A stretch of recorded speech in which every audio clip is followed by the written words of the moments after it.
এই ভিডিওটুক তিনিটা পাৰ্টত ভাগ কৰা হৈছে। পাৰ্ট 1 হাই সেকেন্ডাৰী চূড়ান্ত পৰীক্ষাত কিমান নম্বৰ পালে কি ডিভিজন বুলি ধৰা হয়। পাৰ্ট 2 হাই সেকেন্ডাৰী চূড়ান্ত পৰীক্ষাত first division, second division, third division, star, letter, distinction পোৱা ছাত্ৰ ছাত্ৰীক অসম চৰকাৰে কি কি পুৰস্কাৰ দিব। পাৰ্ট 3 এইচএছ ৰিজাল্টছ ডেট, এই বছৰ ছাত্ৰ ছাত্ৰীসকলক গ্ৰেছ মাৰ্কছ দিছে নে নাই, আৰু যদি গ্ৰেছ মাৰ্কছ দিছে তেতিয়াহ'লে কিমান নম্বৰ দিছে। এই বছৰ হাই সেকেন্ডাৰী চূড়ান্ত পৰীক্ষাত বহু সংখ্যক ছাত্ৰ ছাত্ৰীয়ে ফেল কৰিছে। কিয় ফেল কৰিছে? এই ভিডিওটো কেৱল মাত্ৰ সেইসকল ছাত্ৰ ছাত্ৰীৰ কাৰণে যিসকল ছাত্ৰ ছাত্ৰীয়ে এই বিষয়ে নাজানে, আৰু যিসকল ছাত্ৰ ছাত্ৰীয়ে এই বিষয়ে জানে তেওঁলোকে এই ভিডিওটো চাব নালাগে, ইয়াতে স্কিপ কৰিব পাৰে। পাৰ্ট 1 হাই সেকেন্ডাৰী চূড়ান্ত পৰীক্ষাত কিমান নম্বৰ পালে কি ডিভিজন বুলি ধৰা হয়। হাই সেকেন্ডাৰী চূড়ান্ত পৰীক্ষাত 6খন ছাবজেক্ট থাকে, আৰু এই 6খন ছাবজেক্টৰ টোটেল মাৰ্কছ হৈছে 600। কিন্তু ইয়াৰ ভিতৰত এখন 4th ছাবজেক্ট আছে, গতিকে 4th ছাবজেক্টৰ মাৰ্কছ ইয়াৰ পৰা বিয়োগ কৰিলে 500 মাৰ্কছ হ'ব। তোমালোকৰ যিটো হাই সেকেন্ডাৰী চূড়ান্ত পৰীক্ষাৰ মাৰ্কশ্বিট থাকিব তাতে কেৱল মাত্ৰ 500 মাৰ্কছে কেলকুলেট কৰা হ'ব, ইয়াতে কিন্তু 600 মাৰ্কছ কেলকুলেট কৰা নহয়। হাই সেকেন্ডাৰী চূড়ান্ত পৰীক্ষাত ফাৰ্ষ্ট ডিভিজন পাবলৈ হ'লে এই 600 মাৰ্কছৰ ভিতৰত 300 নাইবা তাৰ ওপৰত পাব লাগিব, আৰু ইয়াক যদি পাৰ্চেণ্টেজ হিচাপে ধৰা যায় তেতিয়াহ'লে 60% নাইবা তাৰ ওপৰত পাব লাগিব। এই পৰীক্ষাত সেকেন্ড ডিভিজন পাবলৈ হ'লে 600 মাৰ্কছৰ ভিতৰত 225ৰ পৰা আৰম্ভ কৰি 299 মাৰ্কছ পাব লাগিব, আৰু ইয়াক যদি পাৰ্চেণ্টেজ হিচাপে ধৰা যায় তেতিয়াহ'লে 45% to 59.8% পাব লাগিব। থাৰ্ড ডিভিজন পাবলৈ হ'লে মিনিমাম 150, 153, 156, 159 to 224 মাৰ্কছ পাব লাগিব, আৰু ইয়াক যদি পাৰ্চেণ্টেজ হিচাপে ধৰা যায় তেতিয়াহ'লে 30%ৰ পৰা আৰম্ভ কৰি 44.8% পাব লাগিব।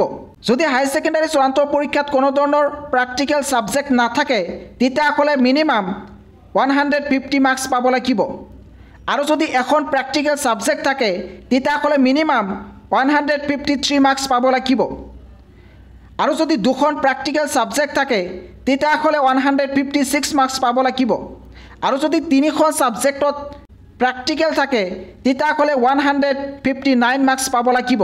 এইখিনি হৈছে পাছিং মাৰ্কছ। ডিষ্টিংশ্যন পাবলৈ হ'লে 500 মাৰ্কছৰ ভিতৰত 425 মাৰ্কছ নাইবা তাৰ ওপৰত পাব লাগিব, আৰু ইয়াক যদি পাৰ্চেণ্টেজ হিচাপে ধৰা যায় তেতিয়াহ'লে 85% এণ্ড এবভ পাৰ্চেণ্টেজ পাব লাগিব, আৰু যদি ষ্টাৰ পাব বিচাৰে তেতিয়াহ'লে 75% ইন এগ্ৰিগেট পাব লাগিব। যদি লেটাৰ পাব বিচাৰে তেতিয়াহ'লে প্ৰতিখন ছাবজেক্টত 80 মাৰ্কছকৈ পাব লাগিব। Part 2 award for HS student. High secondary উত্তীৰ্ণ ছাত্ৰ ছাত্ৰীক অসম চৰকাৰে ডক্টৰ বাণীকান্ত কাকতি এৱাৰ্ড, নিযুত মইনা আঁচনি আৰু স্কলাৰশ্বিপ প্ৰদান কৰিব। যিসকল ছাত্ৰ ছাত্ৰীয়ে হাই সেকেন্ডাৰী চূড়ান্ত পৰীক্ষাত এই বছৰ 80% নাইবা ততোধিক নম্বৰলৈ উত্তীৰ্ণ হ'ব পাৰিব তেওঁলোকক অসম চৰকাৰে প্ৰজ্ঞান ভাৰতী স্কুটি স্কিমৰ আণ্ডাৰত ডক্টৰ বাণীকান্ত কাকতি এৱাৰ্ড অৰ্থাৎ স্কুটি প্ৰদান কৰিব। যোৱা বছৰলৈকে ছোৱালীসকলে কেৱল মাত্ৰ 60% পালেই স্কুটি লাভ কৰিব পাৰিছে, কিন্তু এই বছৰ ল'ৰা আৰু ছোৱালী উভয়ৰ ক্ষেত্ৰত 80% ধৰি দিছে। এই নিয়মটো কেনেকুৱা হৈছে তোমালোকে এইটো ভিডিঅ'ত কমেণ্ট কৰি জনাই দিবা। 2 নম্বৰ এৱাৰ্ড নিযুত মইনা আঁচনি। হাই সেকেন্ডাৰী উত্তীৰ্ণ হোৱাৰ পিছত যিসকল ছোৱালীয়ে ডিগ্ৰীত এডমিশ্যন ল'ব তেওঁলোকে এই নিযুত মইনা আঁচনিৰ অধীনত প্ৰতিমাহে 1250 টকাকৈ লাভ কৰিব পাৰিব, কিন্তু এই টকা কেৱল মাত্ৰ ছোৱালীসকলক প্ৰদান কৰিব। এতিয়ালৈকে অসম চৰকাৰে নিযুত মইনা আঁচনি নিচিনাকৈ নিযুত বাবু আঁচনি অনা নাই, অৰ্থাৎ ল'ৰাসকলৰ কাৰণে কোনো ধৰণৰ আঁচনি অনা নাই। এই নিযুত মইনা আঁচনি first division, second division, third division সকলো ছোৱালীয়ে পাব পাৰে। 3 নম্বৰ হৈছে স্কলাৰশ্বিপ। হাই সেকেন্ডাৰী উত্তীৰ্ণ ছাত্ৰ ছাত্ৰীসকলে বিভিন্ন ধৰণৰ পোষ্ট মেট্ৰিক স্কলাৰশ্বিপত আবেদন কৰিব পাৰিব। NSP অৰ্থাৎ নেশ্যনেল স্কলাৰশ্বিপ পৰ্টেলত গৈ ছাত্ৰ ছাত্ৰীসকলে বিভিন্ন ধৰণৰ স্কলাৰশ্বিপত আবেদন কৰিব পাৰে। ইয়াৰ উপৰিও ৰাজ্য চৰকাৰে, কেন্দ্ৰীয় চৰকাৰে নাইবা বিভিন্ন ধৰণৰ প্ৰাইভেট স্কলাৰশ্বিপ মুকলি হয় সেইবোৰত এপ্লাই কৰিব পাৰে। এই স্কলাৰশ্বিপৰ কেতিয়া মুকলি হয় কেনেকৈ আবেদন কৰিব লাগে সবিশেষ প্ৰতি বছৰৰ নিচিনাকৈ এই বছৰো এইটো চেনেলৰ জৰিয়তে জানিব পাৰিব গতিকে পলম কিয় এতিয়া এই চেনেলটো সাবস্ক্ৰাইব কৰি থৈ দিব পাৰ্ট 3 এতিয়া ছাত্ৰ ছাত্ৰী এটাই প্ৰশ্ন যে হাই সেকেন্ডাৰী চূড়ান্ত পৰীক্ষাৰ ফলাফল কেতিয়া ঘোষণা কৰিব ইতিমধ্যে অসমৰ মুখ্যমন্ত্ৰী ডক্টৰ হিমন্ত বিশ্ব শৰ্মাই কৈছিল যে এপ্ৰিল মাহৰ শেষৰ ফালে এই ফলাফল দিয়া হ'ব কিন্তু হেউতিয়াকৈ তেখেতে প্ৰকাশ কৰিছে যে এপ্ৰিল মাহত এই ফলাফল নিদিয়ে মে মাহৰ প্ৰথম সপ্তাহত দিব যোৱা বছৰ এই ফলাফল 9 মেত ঘোষণা কৰিছিল আৰু এই বছৰ ধাৰণা কৰা হৈছে যে 9 নাইবা 10 মেৰ ভিতৰত এই ফলাফল দিয়া হ'ব হাই সেকেন্ডাৰী চূড়ান্ত পৰীক্ষাৰ ফলাফল ঘোষণা কৰাৰ এদিন পূৰ্বেই এইটো চেনেলৰ জৰিয়তে তোমালোকে জানিব পাৰিবা যিদৰে ইতিমধ্যে মেট্ৰিক পৰীক্ষাৰ্থীসকলে এইটো চেনেলৰ জৰিয়তে জানিব পাৰিছে গতিকে তোমালোকে চেনেলটো সাবস্ক্ৰাইব কৰি থৈ দিবা এতিয়া আহিছো যে হাই সেকেন্ডাৰী পৰীক্ষা দিয়া ছাত্ৰ ছাত্ৰী গ্ৰেছ মাৰ্কছ দিয়ে না নাই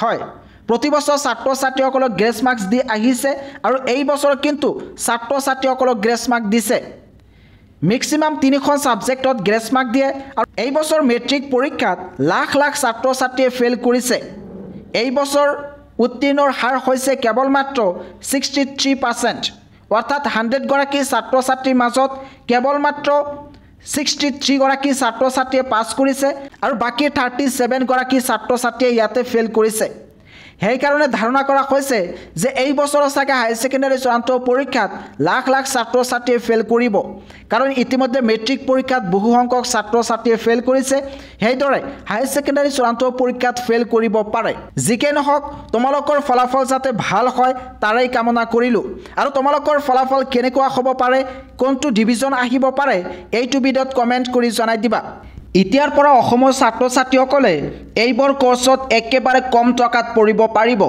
যেনেকৈ MBBS BAMS BHMS BUMS BDS physiotherapy BPharm DPharm MPharm BSc nursing GNM ANM PB nursing MSc nursing DMLT BMLT MMLT BSc MLT BBA MBA Hotel Management Polytechnical ITI BCA BTech MTech MCA BEd MEd MSc LLB BA LLB এনেকুৱা ধৰণৰ বিভিন্ন কোৰ্সত অসমৰ ছাত্ৰ ছাত্ৰীসকলে একেবাৰে কম খৰচত পঢ়িব পাৰিব হাই সেকেন্ডাৰী উত্তীৰ্ণ ছাত্ৰ ছাত্ৰীসকলে এনেকুৱা ধৰণৰ বিভিন্ন কোৰ্সত এডমিশন ল'ব পাৰে বৰ্তমান এইবোৰ কোৰ্সত এডমিশন চলি আছে তোমালোকে যদি সঁচাকৈ এনেকুৱা ধৰণৰ কোৰ্সত এডমিশন ল'ব বিচৰা তেতিয়াহ'লে স্ক্ৰিনত দিয়া নম্বৰত এতিয়াই যোগাযোগ কৰিব পাৰিবা লিমিটেড সিট নো এন্ট্ৰেন্স এক্সাম ইয়াতে ডাইৰেক্ট এডমিশন হয় আৰু ইয়াতে যদি এডমিশন লয় তেতিয়াহ'লে স্কলাৰশ্বিপ পাব লগতে যদি এডুকেশন লোন লাগে তেতিয়াহ'লে এডুকেশন লোনৰ কাৰণে তেওঁলোকে সম্পূৰ্ণৰূপে সহায় কৰিব তাৰ কাৰণে ব্যৱস্থা গ্ৰহণ কৰিব গতিকে পলম কিয় এতিয়াই স্ক্ৰিনত দিয়া নম্বৰত যোগাযোগ কৰিব পাৰে আৰু এইবোৰ কোৰ্সৰ বিষয়ে যদি অধিক জানিব বিচাৰে তেতিয়াহ'লে স্ক্ৰিনত দিয়া নম্বৰত এতিয়াই যোগাযোগ কৰিব পাৰে